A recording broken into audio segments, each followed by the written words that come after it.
మీ business ఏదైనా మీ ఊర్లో promotion చేయాలంటే అది సుమన్ టీవీతోనే సాధ్యం. ఇప్పుడే సంప్రదించండి.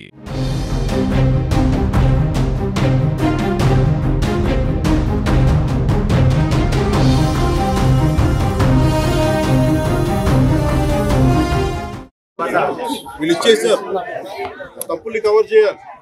వాళ్ళకి ఇన్ఫ్రాస్ట్రక్చర్ ఏదైతే అవసరమో ఇన్ఫ్రాస్ట్రక్చర్ డెవలప్ చేయాలి. సార్ ఫిల్లింగ్ రూపంలో ఎంత ఆధునీకరణకి వీటన్నిటికీ మీకు నిధులు కూడా కదా. అవును సార్, బేసిక్ నిధులు కూడా. మరి ఇక్కడ ఒక్క చోట మీరు ఇక్కడే చూస్తే దాదాపు 13 కోట్లు, దాదాపు చూస్తే 30%, 13 కోట్లు ఇక్కడ ఒక్క ఈ కాలనీకి వేస్ట్ చేస్తారు. ఇలాంటి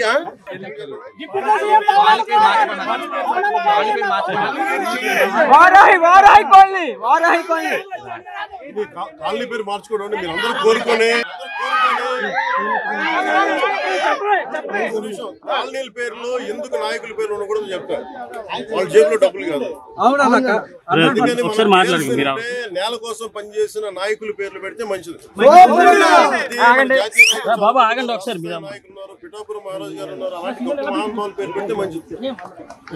అలాంటి కోరుకుంటాం.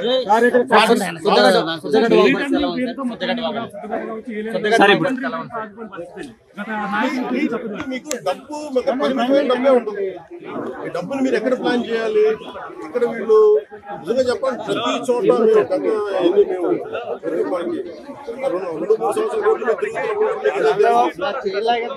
వెళ్ళినప్పుడు ఇళ్ల కాలనీ పట్టాల పేర్ల మీద ఎంత దోపిడీ జరిగింది మీ అందరికీ తెలుసు. దీని మీద ఇప్పుడు కమిటీ చేస్తారు సార్. ఇళ్ల స్థలాల మీద మొత్తం అడవులు ఆవు భూములు మీద ఒక లెక్క నీకు తేల్చాల్సింది. ఇప్పుడు క్లాసిక్ చూస్తే మీకు అర్థమవుతుంది డబ్బు ఎలా దుర్వినియోగం జరిగింది. డబ్బు దుర్వినియోగం ఆపగలిగితే ఈ ఆధునీకరణ పనులని జరుగుతాయి.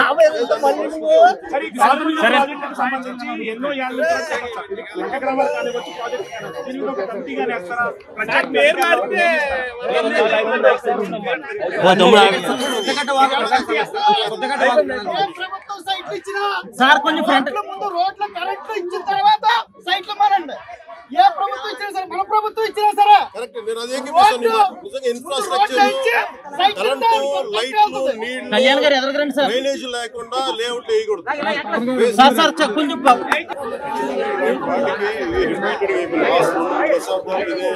అవును సార్, అవును. జనాభా పెరిగిపోయే కొద్దీ మన నష్టం తెలుస్తాం. అవును సార్, వ్యవసాయ భూమి వినియోగంలోకి వచ్చే నష్టం తెలుస్తాం. ఇది ఒక్క స్నాపురం సంబంధించిన ఎక్కడెక్కడ ఇలాంటి పరిస్థితులు మీద సమర్థంగా ఒక కమిటీ చేయాలి. మన ముఖ్యమంత్రి గారితో కూడా మాట్లాడుతున్నప్పుడు మాట మాట్లాడారు. ఏమేమి ఉన్నాయి రాష్ట్రంలో ఎలాంటి సార్. ఇప్పుడు రైతులకు ఎటువంటి హామీ ఉంటుంది సార్? సుమారు 20,000 హెక్టార్లు అయితే మునిగింది నిర్ముగి.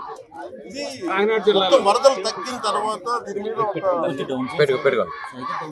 వెళ్ళి క్షేత్రస్థాయిలో పర్యటన జరిపి దాని మీద ఒక సమగ్రమైన నివేదిక మంచి అధికారులని చేశారు ముఖ్యమంత్రి గారు. ఇది వరదల తగ్గుముఖం పట్టగానే దీన్ని ముందు ఇప్పుడు నష్టం కూర్చొని ఎంత అంచనా వేయాలి? మీరు చెప్తున్న ఒక లెక్క ఉంది. కొన్ని చోట్లేమో పత్తి కొంత పోయింది, మనకి వరి పోయింది, పత్తి 90 హెక్టార్లు పోయింది. మనకి దాదాపు 21 మండలాలు, ఒక మన కాకినాడ జిల్లాలో 21 మండలాలు, దాదాపు 150 గ్రామాల్లో నష్టం జరిగింది.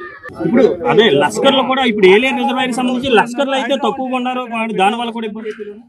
మీకు యాక్షన్ కావాలా? యాక్షన్ ఫిల్మ్ అంటే ఇది మనం హైడ్రా లాంటి అలాంటి తీసుకోవడానికి మేమేం నమ్ముతామంటే, చాలా మనం సమాజంలో ఉన్న ఎవరైతే ఎన్క్రోచ్మెంట్ తెలిసి చేయొచ్చు, తెలియక చేయొచ్చు, అందరు స్టేక్ భాగస్వాములతో మాట్లాడి కష్ట నష్టాలు ఏమున్నాయి అన్ని తెలియజేసిన తర్వాత వాళ్ళకి నోటీస్ ఇచ్చి వాళ్ళకి పునరావాసం కొంత చాలా వరకు చేసిన తర్వాత ముందుకెళ్ళాలని నా వ్యక్తిగత అభిప్రాయం. దీన్ని నేను మీకు ఈరోజు మీరు అన్నారు కదా, మీరు ఏమేమి హ్యాండ్ చేస్తాను. అలాగే మెయిన్ వాళ్ళు అడుగుతారు, కనీసం గుంతలు పొడుచుకుని అడుగుతాం. దానికి సంబంధించిన శాండ్ బ్యాగ్స్ రెడీగా అందుబాటులో ఉన్నాయి. అలాగే మనకి చెట్లు పడిపోయిన వెంటనే ఎలాంటి రోడ్ల పైన విరిగిపోయిన పడిన చెట్లు తీసివేయడానికి దానికి సంసిద్ధంగా ఉన్నాం. అలాగే జేసీబీ లాంటి వాహనాలను సంసిద్ధంగా ఉంచాం. ముఖ్యంగా అవసరానికి ఫైర్ యాక్సిడెంట్స్ ఏమంటే దానికి సంబంధించిన వాటర్ సంబంధించి ఫైర్ యాక్సిడెంట్ వెహికల్స్, అలాగే 42 మంది గజెత్తుగాలని రెడీగా చేసిన కేసు ఎమర్జెన్సీస్, అలాగే primary health care, community health care వీటికి సంబంధించిన సంసిద్ధంగా చేశారు. అలాగే గవర్నమెంట్ జనరల్ హాస్పిటల్ కూడా డాక్టర్స్ 24/7 అందుబాటులో ఉంచుకొని వాళ్ళకి ఇన్స్ట్రక్షన్స్ ఇవ్వడం జరిగింది. అలాగే ముఖ్యంగా గర్భిణీ స్త్రీలు కానీ బాలింతలు కానీ ఎవరున్నా కానీ వాళ్ళని సురక్షిత ప్రాంతాలు తరలించే బాధ్యత కలెక్టర్ గారు పర్యవేక్షిస్తూ ఉన్నారు. మనకి తీవ్రతను బట్టి మనకి అక్కడ తుఫాన్ తీవ్రతను బట్టి ఉంటుంది. ఐ థింక్ అది వీకెండ్ అయింది కాబట్టి ఇబ్బంది లేదని అనుకుంటున్నాను. వ్యక్తిగతంగా జరగకూడదు, ప్రకృతిని శాంతించమని నేను కోరుకుంటున్నాను. ఇది మళ్ళీ వెళ్ళి ఇప్పుడు నాకు మన పంచాయతీలకి నిధులు ఇవ్వాలి, దానికి సంబంధించిన పని ఉందా వెళ్ళి చేసుకొని మళ్ళీ వచ్చి సమీక్ష నిర్వహిస్తాను. లేదు నేను ఒకసారి పంచాయతీలో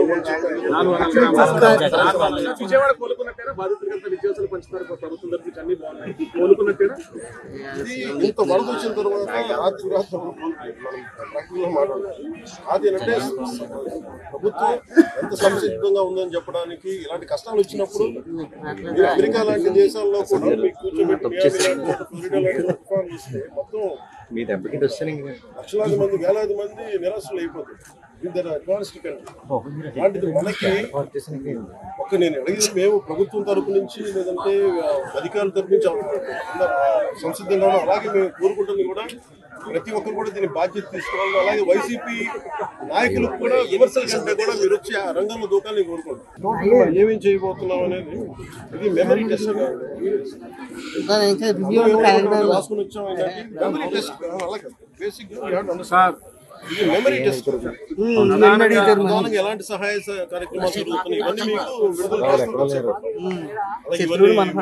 కలెక్టరేట్ కానీ మన సార్ ఫైనల్ గా ఏలేరు జలాశయం అనేది చాలా ముఖ్యమైనది వరదాయిని మెట్టకి, అదే దుఃఖదాయనిగా మారుతుంది. దాని మీద ఆధునీకరణ మోడర్నైజేషన్ నా కోరిక నేను ఎమ్మెల్యే ఉన్నందుకు దాన్ని తీర్చేయాలని